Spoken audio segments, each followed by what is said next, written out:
आज ही Doubtnut app download करें। Doubtnut पर होगा अब आपके सभी मैथ्स, केमिस्ट्री, फिजिक्स और बायोलॉजी डाउट्स का सफाया। बस अपने क्वेश्चन की फोटो खींचो, उसे क्रॉप करो और तुरंत वीडियो सोल्यूशन पाओ।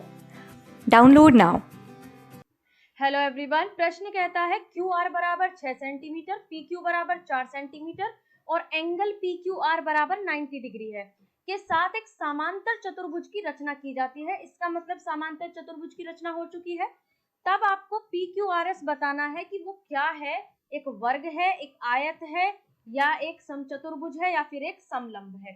ठीक है, अब यहाँ से इस प्रश्न को कैसे करेंगे, सबसे पहले आपको एक समांतर चतुर्भुज खींचना है। तो ठीक है, समांतर चतुर्भुज खींच लेते हैं।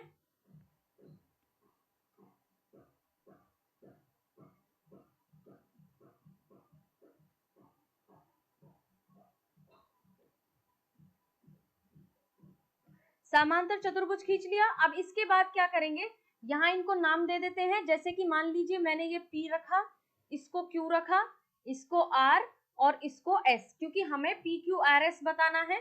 तो देखिए यहाँ से आपको पता करना है कि देखिए PQ दिया हुआ है आपका 4 सेंटीमीटर, QR आपका दिया हुआ है 6 सेंटीमीटर, और आपको बताया गया है कि इस प्रकार रचना हुई है कि एंगल पी क्यू आर जो है वो 90 डिग्री है, यानी कि एक समकोण।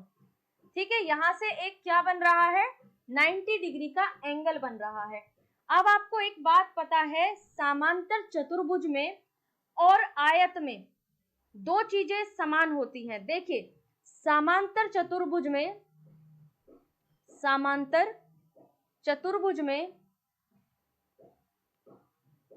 देखिए समांतर चतुर्भुज में क्यू आर बराबर होगा पी एस के और पी क्यू बराबर होगा एस आर के। आपको पता है आमने सामने की भुजाएं बराबर होती हैं।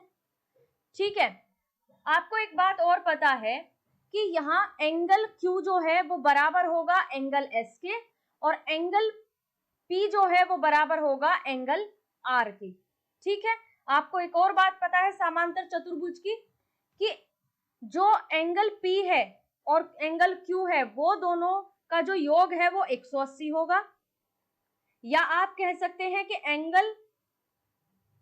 एंगल S और एंगल R का योग जो है वो 180 होगा। ठीक है, मतलब इनके आपस के कोणों के योग, जो आसन्न भुजाओं के कोणों के योग जो होते हैं वो कितने होते हैं, बराबर 180 के। तो एंगल Q प्लस अगर एंगल R निकालूं मैं तो वो भी कितना होगा, 180 डिग्री के बराबर। अब आपको यहाँ से एक बात पता चली कि ये जो जितनी भी सिमिलैरिटी है वो किसके अंदर मिलती है, ये सारी सिमिलैरिटी वो एक आयत के अंदर आपको मिलती है। ठीक है, क्योंकि आयत में भी क्या होता है, आयत में भी क्यू आर बराबर होगा पी एस के और आपका आर एस बराबर होगा पी क्यू के, आपको पता है। तो आप कह सकते हैं कि ये भी 4 सेंटीमीटर हो जाएगा और ये 6 सेंटीमीटर। इसके बाद आपको पता है कि आयत में क्या होता है, आयत के कोणों का क्या होता है, आयत के सारे जो चारों कोण होते हैं वो हमेशा 90 डिग्री का एंगल बनाते हैं, यानी कि एंगल Q बराबर एंगल P बराबर एंगल R बराबर एंगल S और बराबर में ये 90 डिग्री का कोण बनाते हैं।